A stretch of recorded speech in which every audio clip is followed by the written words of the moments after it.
اس امت کا یہ اعزاز ہے کہ اس امت کی دعا رد نہیں ہوتی، دعا ہر حال میں قبول ہوتی۔ میرے حضور نے فرمایا ان ربکم حی کریم یستحیی من عبدہ اذا رفع یدیہ الی ردہما صفرا۔ تمہارا رب سخی بھی ہے، کریم بھی ہے، حیا بھی فرمانے والا ہے۔ اللہ فرماتا ہے جب بندے میری بارگاہ میں ہاتھ اٹھا کے دعا مانگتے ہیں تو مجھے حیا آتی ہے کہ بندے کے اٹھے ہاتھ خالی کیسے موڑ دوں۔ جب انہوں نے مانگا ہی مجھ سے ہے تو میں نے بھی نہ دیا تو کس در پہ جائیں گے۔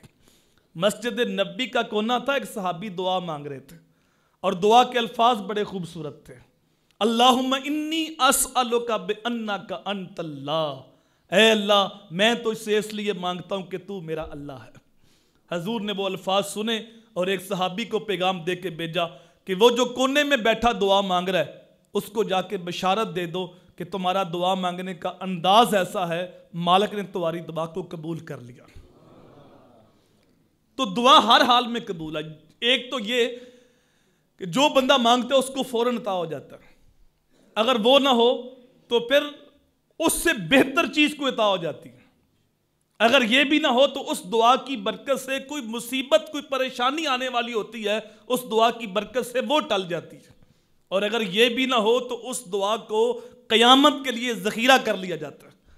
اور روایت میں آتا ہے قیامت کے دن جب اس کو اس دعا کا صلہ اجر ملے گا تو پھر وہ آرزو کرے گا کاش میری کوئی بھی دعا قبول نہ ہوتی تو آج مجھے یہ اجر ملتا۔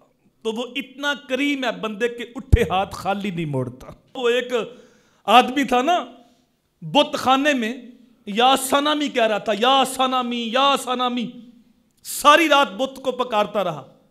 جب رات کا پچھلا پہر ہوا تو نیند کا جھونکا آیا اور اس کی زبان بل کھا گئی اور اس کی زبان پہ آیا یا سامادی۔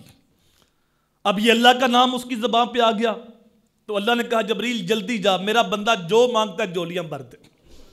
باری تعالیٰ وہ تجھے تو نہیں پکار رہا، وہ تو بت کو پکار رہا ہے، اور نیند کے اندر زبان بل کھا گئی، اس کی زبان پہ تیرا نام آ گیا۔ تو اللہ نے کہا کہ اس کی زبان پہ میرا نام تو آیا ہے، ساری رات بت کو پکارتا رہا اور بت نے اس کی آواز نہیں سنی، اب اس کی زبان پہ میرا نام آ گیا ہے، میں نے بھی اس کی آواز کو نہ سنا، پھر میرے اور بت کے درمیان فرق کیا ہوا؟ جا میرا بندہ جو مانگتے اس کی جولیاں بھر دے۔